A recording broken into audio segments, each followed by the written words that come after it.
हैं वो ऐसे हैं, उन्होंने आपकी इतने समय से बनाई हुई चीज, अरबों खरबों की कमाई आ रही है, उन्हें क्या करना है? वो किस लिए इंजीनियर और डॉक्टर बनेंगे भाई? आप बनिए ना इंजीनियर डॉक्टर, आप अपनी मेहनत की कमाई से मकान बनवाइए ना। कश्मीर में 1200 गज के अंदर आपके मकान है, 500 एकड़ के अंदर आपके सेब के बाग हैं। आपने मकान बनवाए, कारें खरीदी, सेब के पेड़ लगाए। आपने चलते पड़ते हिंदू को ताकतवर नहीं बनाया, इसलिए आपको बचाने कोई नहीं आया। इसलिए मंदिरों का निर्माण करिए, करना है, अच्छी बात है, सिंबल है, लेकिन सिर्फ मंदिर बनाने से भारत राष्ट्र सुरक्षित होगा, मैं नहीं मानता। ये चलते फिरते करोड़ों हिंदू सनातनी, चाहे वो बेरोजगार हैं, चाहे वो परेशान हैं, चाहे वो अकेले हैं, इनको जिस दिन आपके संत महंत मंदिरों का पैसा इनको मजबूत कर देगा, कोई गौरी दोबारा नहीं आ सकता। सब काम सेना का नहीं है, पुलिस का नहीं है, वो स्टेट की पुलिस है, वो मंदिरों को बचाने नहीं आएगी। मंदिरों की रक्षा आपको करनी है। इसलिए जब मंदिर का निर्माण हो रहा था तब भी कुछ लोगों को सेकुलरिज्म घुसा हुआ था। फैज भाई का पानी जरूर डालेंगे, फैज भाई से कहिए आबे जमजम का जाके पानी पिए, यहां पानी ना डालें। लेकिन है, हमें बीमारी है, हमें जरूर कुछ ऐसा करना है कि देखिए साहब, इस मंदिर में इनका भी रोल था, इनका रोल हो ही नहीं सकता, क्योंकि आप आदमी विशेष से लगाव करते हैं, फिलॉसफी को नहीं जानते। जिनकी फिलॉसफी में सूरा नंबर 9 आयत नंबर 5 यह साफ साफ फरमाती हो कि जो अल्लाह पे ईमान नहीं लाता उसका कत्ल वाजिब है। आप जबरदस्ती गले में ले जा रहे हैं भाईजान के, गले ही पड़े जा रहे हैं आप उनके। नहीं नहीं भाई हो, भाई हो, वो कह रहे नहीं है, नहीं भाई हो, भाई हो। आप 90 करोड़ होने के बाद भी कोई नहीं डरता है। आपके सनातनी पुलिस में हो, सेना में हो, वो डर ही नहीं रहे, क्योंकि उनको आपकी कमजोरी का पता है। इसलिए इस कानून बनने के बाद ताजमहल आपके हाथ से चला गया है। इस कानून पे गली मोहल्ले में चर्चा होनी चाहिए थी कि नहीं होनी चाहिए थी? सरकार में आप 25 साल रहे, 40 साल रहे, सरकार चलेगी, ठीक है, कुछ सड़कें अच्छी बनेंगी, कुछ काम होंगे, मैं उसकी मनाही नहीं कर रहा, लेकिन उससे देश सुरक्षित रहेगा। और इसीलिए भारत में अभी कुछ समय पहले, कोई 8 तारीख को इस महीने की, एक बहुत दुखद घटना घटी कि देश के अंदर पहले चीफ ऑफ डिफेंस स्टाफ की जिस तरीके से दुर्घटना में मौत हुई है, वो इतनी सेंसिटिव मामला है कि उसे सार्वजनिक मंचों से नहीं बोलना चाहिए। लेकिन आप सोचिए कि किसके निशाने पे था वो आदमी और क्यों था। आप अपने आदमी की वैल्यू भी नहीं समझते। जनरल विपिन रावत देश का पहला ऐसा जनरल था जिसने खुले मंच से साफ साफ कहा कि भारत के बाहर की ताकतें ईस्टर्न और वेस्टर्न बॉर्डर पर, चाहे चाइना हो, बांग्लादेश हो, या वेस्टर्न बॉर्डर पर पाकिस्तान हो, उससे निपटने के लिए भारतीय सेनाएं बहुत ताकतवर हैं। इसलिए पहली बार उन्होंने एक शब्द बोला कि भारत 2.5 युद्ध में ग्रस्त है। ये 2 बॉर्डर पे लड़ा जा रहा है और आधा युद्ध आपके अंदर लड़ा जा रहा है। उनको समझ में आ गया था कहां इशारा है, आपकी समझ में नहीं आया। इसलिए राफेल खरीद करके देश की सीमा सुरक्षित रखी जा सकती है। आंतरिक चुनौतियों को मुझे और आपको लड़ना है, हर जगह लड़ना है, हर एक की भूमिका है। यह मत कहिए कि मैं 80 साल का हो गया हूं तो मैं क्या कर सकता हूं, यह मत कहिए। वो जो मां रोटी बनाती है ना चूल्हे पे, वो भी चिमटा फेंक के मार सकती है। वो जो बुजुर्ग है वो गाली तो दे सकता है। हर एक की भूमिका है। इसलिए पहली बार ऐसा हो रहा है कि राष्ट्र और राज्य के बीच की दूरी मिट रही है, इसलिए लोग परेशान हैं। हमसे कहा जा रहा है, कौन कह रहा है? जो हमारे टैक्स पे पलते हैं, लिटरली पलते हैं। वो ये कह रहे हैं कि आपने काशी में 3,000 करोड़ रुपया खर्च करके हुकूमत का ये हिंदुओं के मंदिर का जीर्णोद्धार क्यों किया? वो हमसे कह रहे हैं। और हमारे राजनेताओं की बात तो छोड़ दिए, वो तो वैसी भी अकल से पैदल होते हैं। हम जवाब नहीं देते समाज के तौर पे।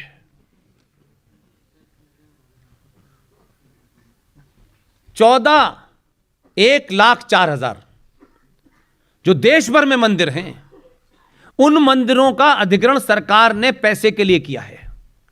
हम टैक्स भी देते हैं और 80% हम सरकार को चढ़ावा भी देते हैं। एक मंदिर है साउथ में, देवस्थानम, उस हुंडी का पूरे साल का पैसा 1,300 करोड़ का है जो सरकार लेती है। ये जो वैष्णो देवी है, इसमें 560 करोड़ रुपया सालाना चढ़ावा सरकार को जाता है। इसलिए जो लोग सेकुलरिज्म की बात करते हैं, देखिए सेकुलर सरकार को मंदिरों से दूर रहना चाहिए, तो सेकुलर सरकार को किसने कहा था कि हज के पास चले जाओ? क्यों सरकार के एक्सचेकर से हज को पैसा पिछले 70 सालों से दिया जा रहा था? और हम नहीं कह रहे कि सरकार अपना पैसा खर्च करे। हमारे एक मंदिर का पैसा भी साल भर की हुंडी का इतना है कि हमारे जितने बड़े मंदिर हैं उसमें सिर्फ 10 का उद्धार हो जाएगा।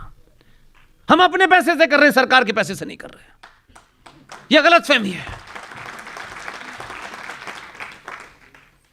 इसलिए आपको किसी बात की चिंता इसलिए नहीं करनी चाहिए कि आप किसी से पूछ के काम करेंगे। इसलिए शुरू में यहां शर्मा जी ने फिजिक्स का एक फॉर्मूला बताया था, न्यूटन्स का। Newton's third law of motion क्या है? हम साइंटिफिक लोग हैं, मैं इसकी बात कर रहा हूं। हम सनातनी लोग साइंटिस्ट, साइंटिफिक हैं, और सनातन का मतलब ही साइंस होता है, कुछ और होता ही नहीं है। Newton's third law of motion कहता है every action there must be an equal and opposite reaction. अगर साइंस से खिलवाड़ करेंगे तो आपकी दुर्गति होगी। गांधी जी ने इस पूरे फॉर्मूले को ही पलट दिया। उन्होंने कहा एक गाल पे कोई चांटा मारे तो तुम दूसरा आगे कर देना। साइंस के विपरीत गए वो। लेकिन आपने गांधी जी का बदला 2014 में दूसरे गांधी को बेच के ले लिया। यह भी उन्हीं की जमीन से आया है, मीठा खाना खाता है, एकदम शुद्ध साइंटिफिक आदमी है। इसने कहा every action there must be an equal reaction. इसने उतना नहीं किया। 19 वाला कहता है कि एक साथ दोनों गालों पे मारो, यही साइंस का फॉर्मूला है। अब साइंस से भारत चल रहा है। अब समस्या क्या है? अब जो लोग कह रहे हैं कि देखिए साहब हिंदू इंटॉलरेंट हो गया, हिंदू इंटॉलरेंट नहीं हुआ, क्योंकि तुम साइंस को मानते ही नहीं हो। क्योंकि तुम्हारी किताब में लिखा हुआ है कि जमीन चपटी है और ये पहाड़ जो है पेपर वेट है। अब इसका इलाज हमारे पास नहीं है। तो साइंस का सही एप्लीकेशन भारत में शुरू हुआ है, और अभी तो सिर्फ एक ही फॉर्मूला अप्लाई किया है उसने। इसलिए काशी के अंदर जो भी कुछ हुआ, उसमें बहुत सारे लोगों को मैंने सुना है कि बड़ा सारा ऑब्जेक्शन है, ऐसा नहीं करा, ऐसे विधान से कहा। ये विधान बताने वाले लोग 4,000-5,000 साल से कहां बैठे हुए थे।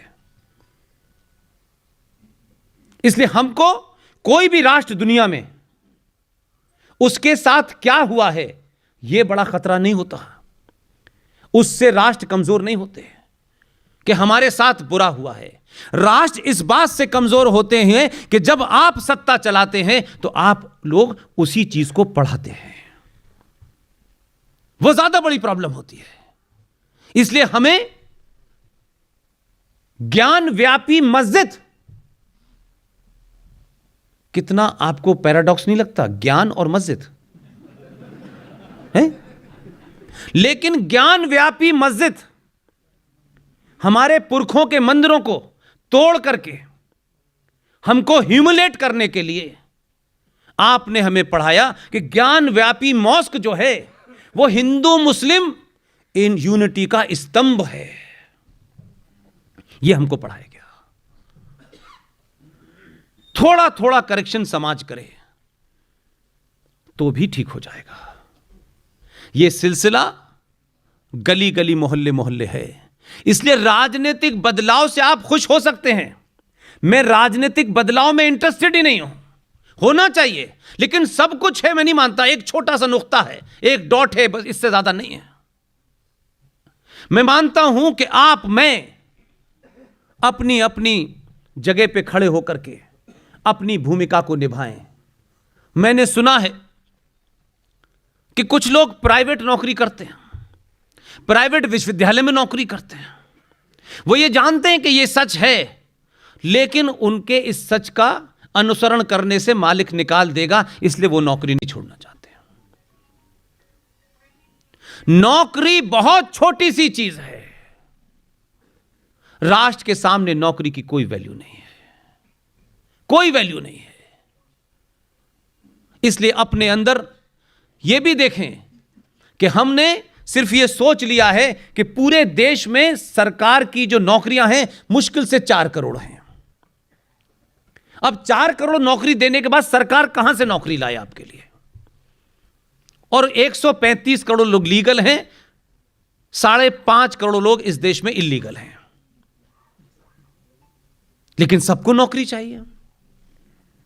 हमने पिछले 20-25 सालों में खामोशी से हीन भावना का शिकार हो गए, कास्ट की लाइन पे चले गए। ये काम बहुत खराब है, ये हम नहीं करेंगे, हम करेंगे, ये वो नहीं करेगा, वो करेगा। पूरी सब्जी मंडी हिंदुस्तान की आपके हाथ से चली गई, पूरी फल मंडी आपके हाथ से चली गई, पूरी नाई का प्रोफेशन आपके हाथ से चला गया। शहर में एक भी इलेक्ट्रीशियन नहीं मिलता, एक भी प्लम्बर नहीं मिलता, और जो लोग पंचर जोड़ रहे थे उन्होंने उस पर कब्जा कर लिया है। इसलिए वो नौकरी के लिए चिंतित नहीं है। उनको ये स्टेटस सिंबल नहीं है कि अगर हम सब्जी बेचेंगे तो हम पता नहीं क्या हो जाएंगे। आज भी इस देश की टोटल पॉपुलेशन ब्राह्मणों की जो है उसकी 1.2% पॉपुलेशन सीवर साफ करने का काम कर रही है। किसी ने पूछा? इसलिए कि हमने काम को जाति से जोड़ दिया। यह काम यही करेगा, हम नहीं करेंगे। और हमारी संस्कृति में हम ये मानते हैं कि हमारे यहां 2 ब्राह्मण पैदा हुए, जिसमें से एक ब्राह्मण भगवान हैं, भगवान परशुराम। एक ब्राह्मण है रावण। हमारे समाज में परशुराम का यह वाक्य है, जन्म जायते शूद्र, मनुष्य जन्म से शूद्र होता है, कर्म से ब्राह्मण ठाकुर वर्य बनता है। यह मैं नहीं कह रहा, यह परशुराम कह रहे हैं। मां के पेट से कोई ब्राह्मण ठाकुर नहीं पैदा होता। आज की इस आधुनिक युग के अंदर जो पढ़ गया, जिस पे ज्ञान हो गया, वो ब्राह्मण हो जाता है। जो फौज में चला गया वो छत्री है। वहां कोई नहीं पूछता कि महार रेजिमेंट में कहां से आए थे, वो नहीं पूछता। इस जाति प्रधान, कर्म प्रधान भारत में लोग जाति की कीचड़ में उलझे हुए हैं। और वही ब्राह्मण जो मंदिर में शास्त्र पढ़ाता है, पूजा कराता है, वो भगवान राम जो क्षत्रिय हैं उनकी पूजा करता है।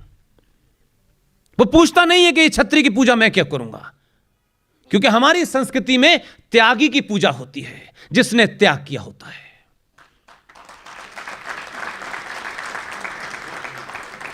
इसलिए भगवान राम को जब वनवास हुआ तो वो गए, तो हम शौर्य की कहानी अपने लोगों को, अपनी माओ बहनों को उन कथाओं में, मंदिरों में, मठों में नहीं बताते, भावनात्मक बातें करते हैं। वही भगवान राम जो इतने आदर्शवादी थे, घर से निकलते वक्त अटैची भर के कपड़े नहीं लेके गए, यूएस पोलो की 2 टी-शर्ट रख लूं, ये नहीं सोचा उन्होंने। रास्ते में कितने राजा महाराजा थे जो उनके पिता को जानते थे, किसी से मदद नहीं ली। यह सिंबल है उन सनातनियों को जो सनातनी अपने ऊपर शर्म करते हैं। भगवान राम जब वनवास को निकले तो उनके शरीर पे एक कपड़ा था, लेकिन एक धनुष बाण था। क्या चिड़िया का शिकार करने के लिए ले गए थे? और दोनों काम एक साथ किए। उसी समुद्र से कई दिन तक कहा कि मुझे रास्ता दे दो, वो नहीं दे रहा था।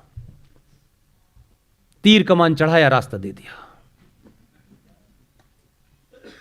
ऐसा ये भी कर रहा है बीच बीच में, बीच बीच में करता नजर आता है। इसलिए राष्ट्र और राज के बीच में जो रास्ता है, वो जब तक भारत में उसकी सत्ता स्थापित नहीं होगी तब तक कुछ नहीं होगा।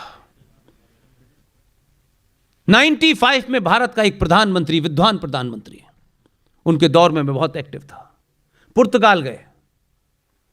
पुर्तगाल में गुजरातियों ने एक छोटा सा मंदिर बनाया और उस मंदिर का कहा कि आप इसका इनॉग्रेशन कर दीजिए। उन्होंने पब्लिकली यह कहा कि मैं सेकुलर भारत का प्रधानमंत्री हूं, मंदिर का इनॉग्रेशन नहीं कर सकता।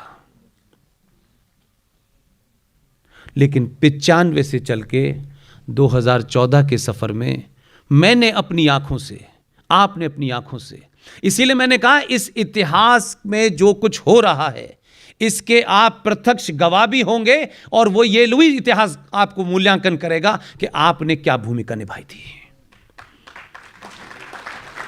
सब मूक दर्शक मत बनिए, इसमें अपनी भूमिका निभाइए जो भी है।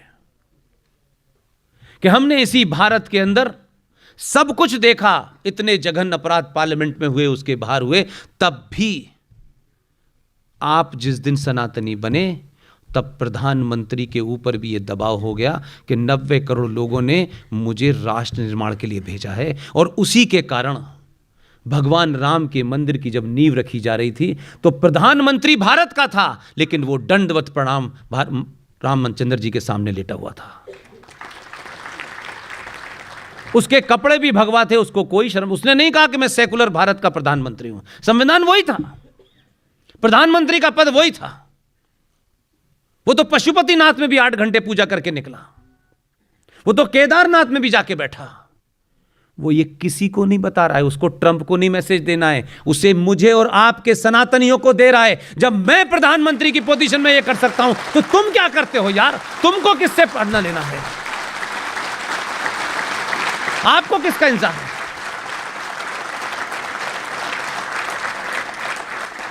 उस पद पे बैठ के आपके लाल किले से हिंदू राष्ट्र की मैं घोषणा करता हूं, यह नहीं हो सकता। 90 करोड़ लोग एक बार हिंदू होने के तो अपना परिचय दें कि हम हिंदू हैं। हिंदू होने का मतलब यह नहीं होता है कि आपने दीपावली मनाई और होली मनाई। हिंदू होने का अर्थ होता है आपने सनातनी होते हुए किया क्या। और मैं दुर्भाग्य मानता हूं कभी कभी हम और आप में से भी अगर उस पद पे कोई बैठा होता, उस मनोदशा को समझिए, क्योंकि यह बातें करने से आपको लगता है कि नहीं, आप समझिए, अपने आप को उस पोजीशन पर रखिए और सोचिए कि यार 90 करोड़ लोगों के लिए मैं भी अपना समय पार करके चला जाता। इतिहास में बहुत लोगों का नाम है, उसका भी नाम लिख जाता। लेकिन वो जिस मनोदशा में काम कर रहा है उसमें वो ये चाहता है, वो चाहता है कि 90 करोड़ लोग रोज नई मांग करें ऐसी कि भारत को हिंदू राष्ट्र घोषित करो, और सड़कों पे निकल पे करें, पूरी दुनिया देखे कि भारत के 90 करोड़ चाहते क्या है। घर में लेट करके चाहने से कुछ नहीं होगा।